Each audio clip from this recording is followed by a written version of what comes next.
Mga katrops, welcome back ulit sa aking channel, Sports PH. At ngayon nga ay pag-uusapan natin ang balitang meron nga na po agad request si Chris Paul kay Stephen Curry at sa Golden State Warriors. Pag-uusapan na rin nga natin dito sa ating panibagong video ang balitang napareklamo agad nga na po ang Sacramento Kings sa lakas ng super team ng Los Angeles Lakers.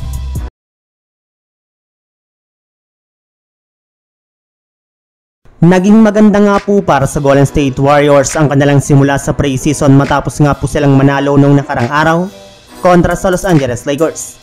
At ipagpapatuloy nga po ng kanilang team ang kanilang susunod na game sa darating na October 14 laban ulit sa Lakers. Pero ito nga po ay gaganapin naman sa lugar ng Los Angeles ang kanilang magiging bakbakan. Ngunit bago pa man nga po magpatuloy ang kanilang mga laro sa pre-season, ay may lumabas nga pong balita na meron nga na pong nirequest ang kanilang superstar na si Chris Paul sa kanyang teammate na si Stephen Curry. Ayon nga dito mga katrops, since nga daw po nakapag-desisyon ng kanilang head coach na si Coach Steve Kerr na pagsamahin silang dalawa sa kanilang starting lineup, ay gusto nga po niyang hawakan ang point guard position.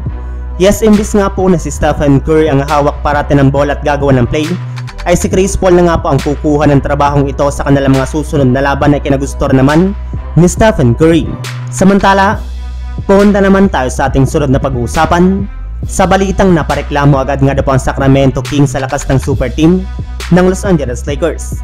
Gaya nga po ng napag-usapan natin mga katrops, kahit man nga po sobrang kulang ng lineup ng Lakers sa kanilang game kontra sa Kings, ay nagawa pa rin nga po nila ditong manalo salamat sa napakalalim na lineup ng kanilang super team, kung saan pinangunahan nga po ito nila D'Angelo Russell at Gabe Vincent.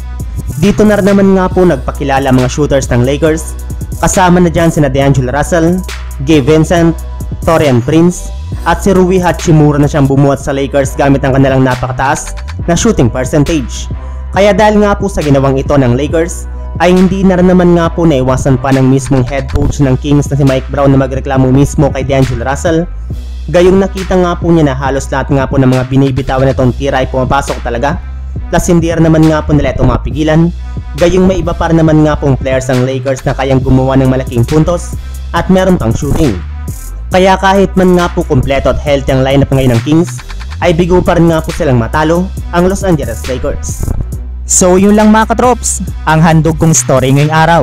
Sana nag-enjoy kayo, please like and subscribe my YouTube channel, Sports React PH, para sa iba pang story at update patungkol sa NBA.